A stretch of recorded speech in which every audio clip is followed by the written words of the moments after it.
ចង់បានរាងស្អាតស្បែករលោងដូចតារាអ្នកគួរញ៉ាំរបបអាហារមួយក្រុមនេះហើយអ្នកគួរបោះបង់ចោលរបបអាហារមួយក្រុមនេះឲ្យបាន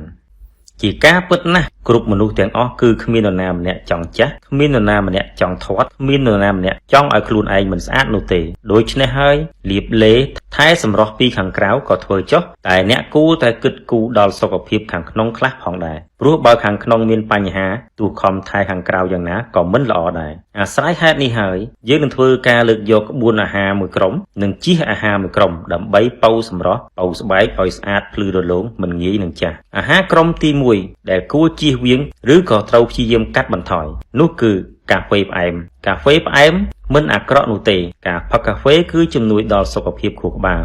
និងសុខភាពរបស់បេះដូងតែជាក់ស្ដែងនៅក្នុងករណីផឹកកាហ្វេដែលមានជាតិស្ករផ្អែមដាក់ស្ករដាក់ទឹកដោះគោច្រើនអ្នកប្រកាសជាធាត់ឡើងទម្ងន់មិនខានហើយបើផឹកពេលល្ងាចវិញគឺកាន់តែធ្វើឲ្យអ្នកដុសក្បាលពោះធំឡើងជាក់ជាមិនខានភេសជ្ជៈកាហ្វេដែលមានជាតិស្ករខ្ពស់មិនត្រឹមតែអាចរួមចំណែកដល់ការឡើងទម្ងន់តែក៏អាចប៉ះពាល់ដល់សុខភាពរបស់អ្នកផងដែរឧទាហរណ៍ដោយការបង្កើតហានិភ័យនៃជំងឺបេះដូងជំងឺដាច់សរសៃឈាមខួរក្បាលនិងជំងឺតម្រងនិងជំងឺទឹកនោមផ្អែមប្រភេទទី2ផងដែរ 2. អាហារពេលព្រឹកមានជាតិស្ករនិងខ្លាញ់ក្រុមអាហារពេលព្រឹកដែលមានជាតិស្ករនិងជាតិខ្លាញ់ច្រើនមានដូចជាបាយស្រូបគ្រាប់ធញ្ញជាតិចម្រាញ់មានជាតិស្ករមានជាតិខ្លាញ់ច្រើនវាបានធ្វើឲ្យអ្នកញ៉ាំគឺប្រឈមនឹងបញ្ហាឡើងគីឡូមុខចាស់មុនអាយុសុខភាពខ្សោយព្រោះងាយនឹងកើតជំងឺទឹកនោមផ្អែមជំងឺលើសឈាមនិងជំងឺបេះដូងរ៉ាំរ៉ៃទៀតផង 2. អាហារគួរញ៉ាំទី1ទឹកបន្លែផ្លែឈើបៃតងទឹកបន្លែផ្លែឈើបៃតងគឺជាភេសជ្ជៈដែលមានប្រយោជន៍ជាច្រើនជួយដល់ស្បែក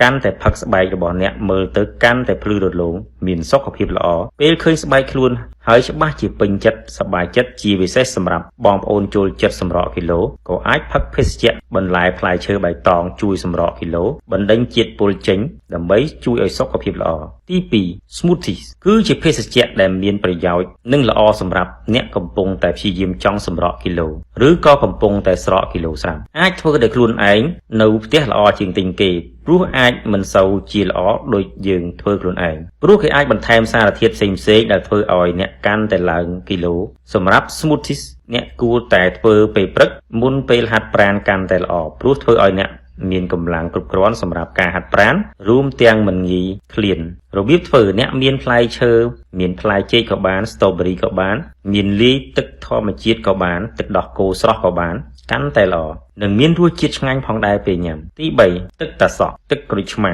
ទឹកផ្លែប៉ោមគឺវាមានប្រយោជន៍ច្រើនជួយដល់ការសម្រក់គីឡូជួយឲ្យស្បែករបស់អ្នកភ្លឺថ្លាដូច្នេះអ្នកមិនគួរមើលរំលងទឹកភេសជ្ជៈនេះទេព្រោះវាមានប្រយោជន៍ច្រើនណាស់ដែលធ្វើឲ្យកាន់តែពិសេសជាងនេះទៅទៀតនោះគឺជួយដល់សុខភាពបេះដូងប្រឆាំងរោគផ្សិតរោគរលាកនិងរោគរមាស់ជាដើម